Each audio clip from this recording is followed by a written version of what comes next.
5ನೇ ತರಗತಿಯಲ್ಲಿ ಓದುತ್ತಿದ್ದೇನೆ. ನನ್ನ ಶಾಲೆ ಹೆಸರು ಸರಕಾರಿ ಕಿರಿಯ ಪ್ರಾಥಮಿಕ ಶಾಲೆ ನಂಬರ್ 14 ಗದಗ. ಪ್ರಯೋಗ ವಸ್ತುಗಳ ಸಾಂದ್ರತೆ. ಇದಕ್ಕೆ ಬೇಕಾಗುವ ಸಾಮಗ್ರಿಗಳು 2 ಗಾಜಿನ ಗ್ಲಾಸು, 2 ಸಮನಾದ ನಿಂಬೆಹಣ್ಣು, ಉಪ್ಪು ಮತ್ತು ನೀರು ಮತ್ತು ಚಮಚ. ಈಗ ಇದನ್ನ ಹೇಗೆ ಮಾಡುವುದನ್ನು ನೋಡೋಣ. ಮೊದಲು 2 ಗ್ಲಾಸಿನಲ್ಲಿ ನೀರನ್ನು ತುಂಬಿಸೋಣ.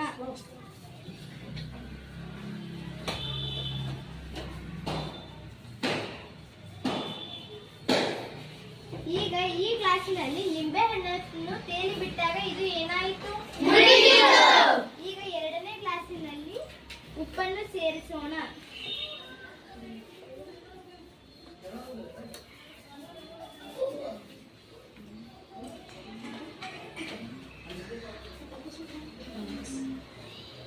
ಈಗ ಇದನ್ನು ಕರಿಗೊಳಿಸೋಣ.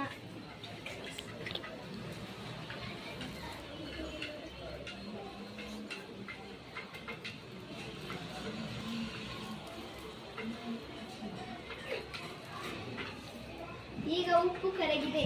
ಈಗ ಈ ನಿಂಬೆಹಣ್ಣನ್ನು ತೇಲಿ ಬಿಡೋಣ. ಈಗ ಏನಾಯಿತು?